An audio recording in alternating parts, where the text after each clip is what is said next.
Tip number 1 is know your gauges.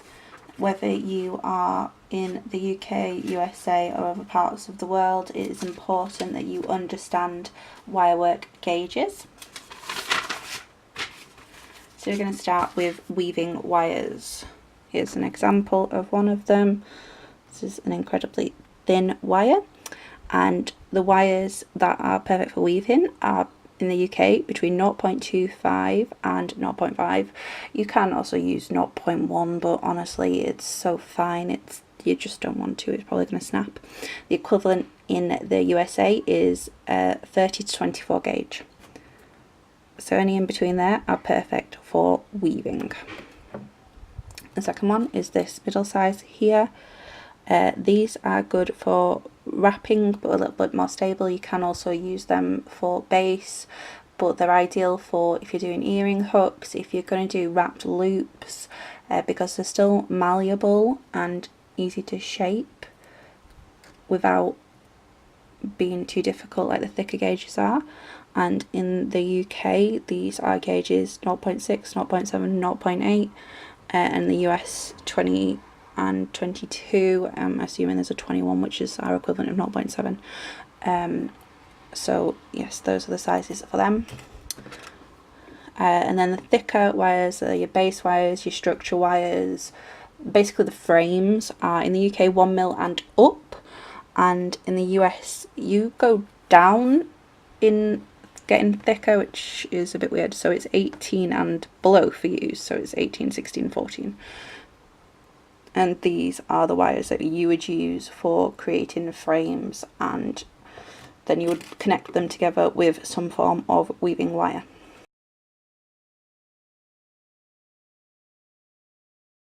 Tip number 2 concerns straightening wire. Now when you get wire, often it comes off some sort of reel and it's all twisted up like this, and when you're trying to use it, it keeps sort of bending and going all over the place.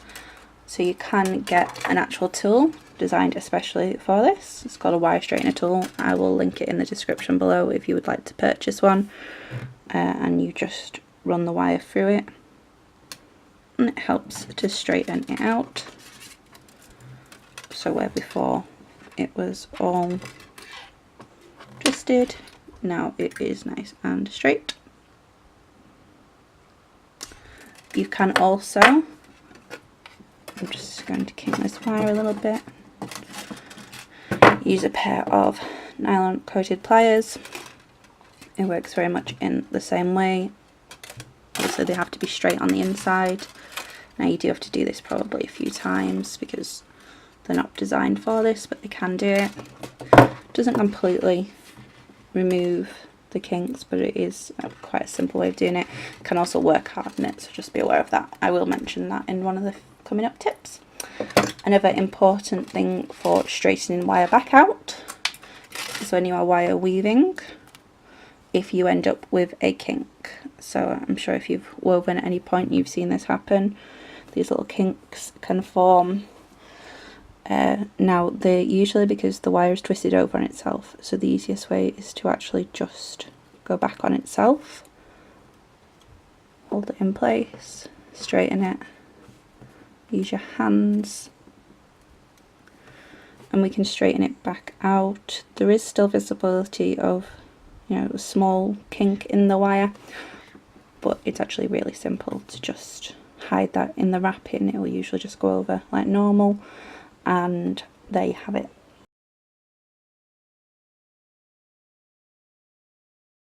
Tip number 3 is on not marking the wire.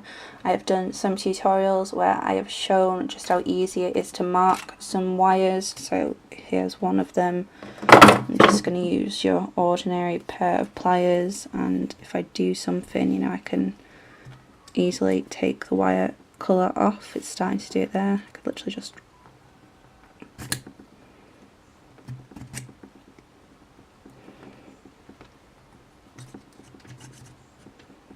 and there you have it. You can see the wire colour is actually coming off nice and easily, which obviously if you're in the process of making it, you don't want. One of the best things that you can do for this is use a pair of nylon coated pliers. You can get them in rounds, you can get them in chain nose, straight, anything like that, and it just means that you don't mark the wire when you are using it. It doesn't take the colour off, and you can make most shapes that you need. Sorry. Without damaging the wire.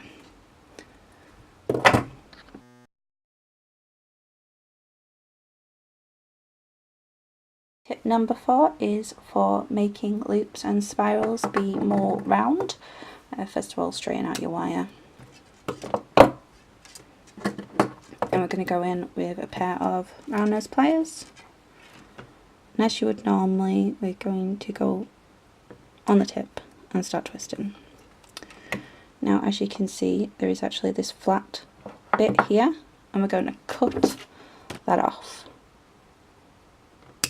Okay, so now it's actually starting with a curve, and then we're going to continue. Okay, so we've got a perfectly round loop, and we're going to turn that into a spiral.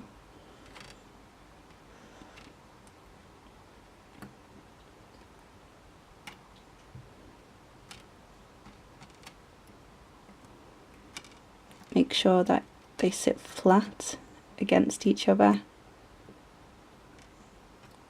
and the tighter that you do that initial coil will make it smaller in the middle, and then you just keep adding to the spiral if that's what you want to do. And it's the same for making a loop if you are doing a wrapped loop. Not a wrapped loop, sorry, because obviously that wouldn't work. You're going to do a open loop, and you don't want this kink here. Cut it. Put your pliers back in. You've got a loop there, and there you have a circular loop.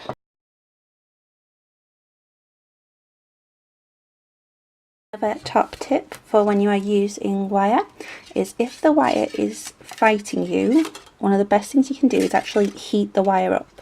Now you can use your hand heat for that, or you could even put the, you know, a little hair dryer on it. Obviously don't heat it too much so that you burn yourself, but it just makes the wire a lot more malleable, even on thicker gauges, because it is metal, and metal is more malleable with heat. So that is a really good tip for when, you know, the wire's fighting against you and you just need it to behave. Just literally hold it for a few seconds, get your heat into it, and then start using it.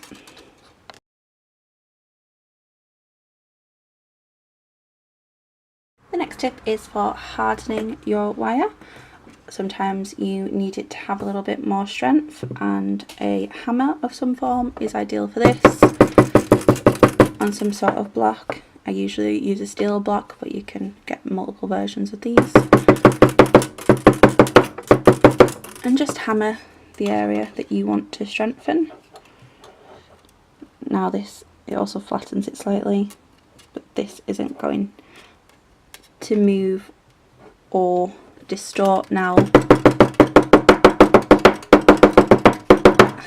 It has been strengthened.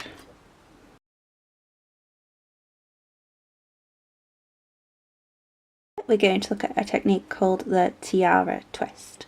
This is brilliant for if you do headbands and bridal, but if ever you want a bead just to hang out, you'd put a bead on the end here, and then you'd actually just get in the other two wires, start twisting,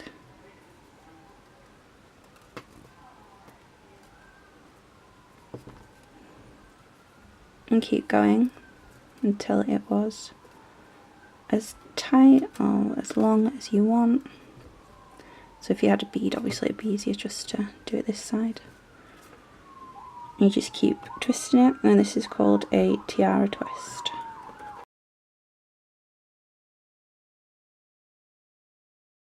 Top tip is don't overwork the wire. So I've just kept doing the tiara twist here, and there's only so much wire can take before it is overworked and it will snap. This doesn't just mean for the tiara twist, this can be for anything. If you keep rocking on wire and you do it too much, it isn't strong enough to keep taking the abuse. It will eventually snap. So don't overwork the wire. Be aware of what you're doing. Heat it, keep it malleable, and even if you think, oh, I'll just put it down and come back to it, no, if you've overworked it, you've overworked it, and that bit of wire then is useless. So just be careful and don't overwork the wire.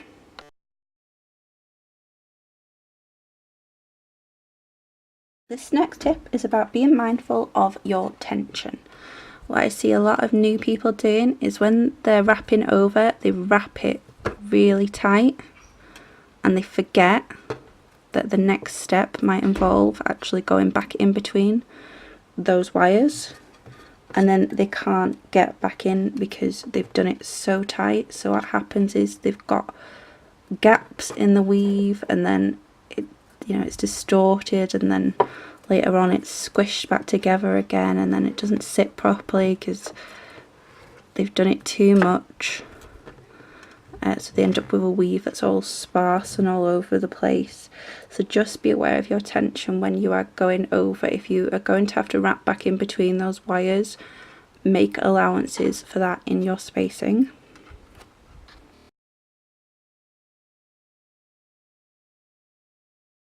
Tip is about holding multiple wires. First thing you need to do is straighten them out as much as you can. And hold them at the same point.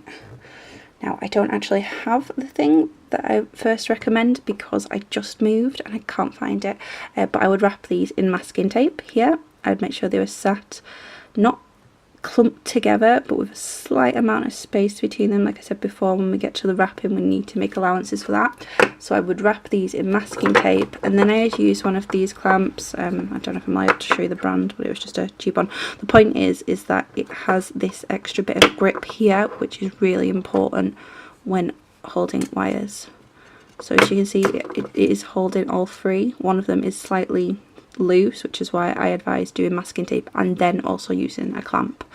And this just happens to be one of my favourite clamps. It was about £2 and I got a few, and I think I got like 5 for £10 or something like that, just off eBay, but I'm sure they're on Amazon and most places, hardware stores and things like that. Yeah, so wrap it in masking tape and then use a clamp, and then you can wrap to your heart's content, and you only have to hold this one thing, which is a lot easier. One, if you're just starting. Two, if you have dexterity issues, just makes your life easier.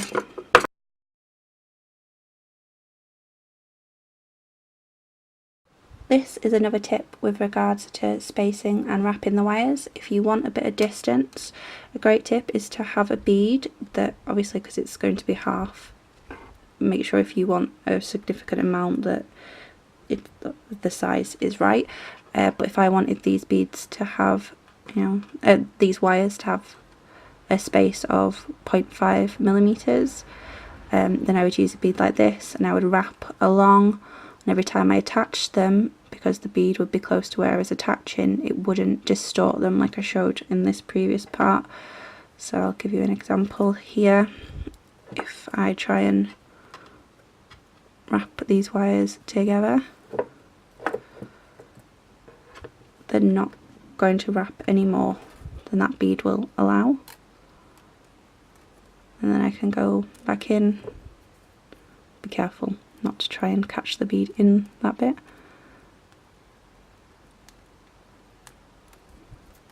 I can do that, and then if I go back over again, that bead keeps the spacing at the same size all the way along.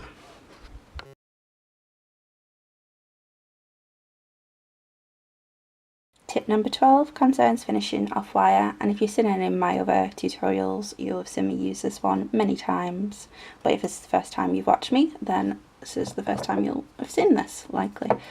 It concerns trimming off wire, so we pretend that I've done a weave all the way along and I'm at the point of finishing it. make sure that you go in with the flush side or flush cutters, or if you're just using normal side cutters, make sure it's the flat side that you get. And we get this little lip here. What we need to do is we need to go in and we need to make sure it sits as flat as possible against the wire. So what you do is you actually rock on it.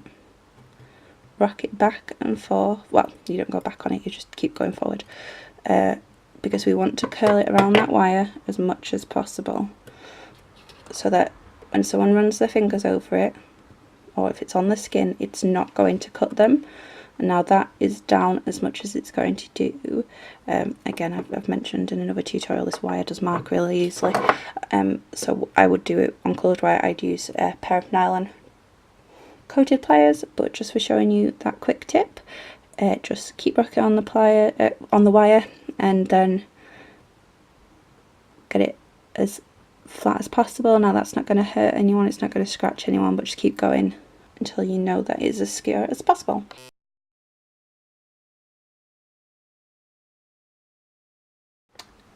And a final tip, I know I said only 12, but this isn't really a tip so much, it's just a little bit from me.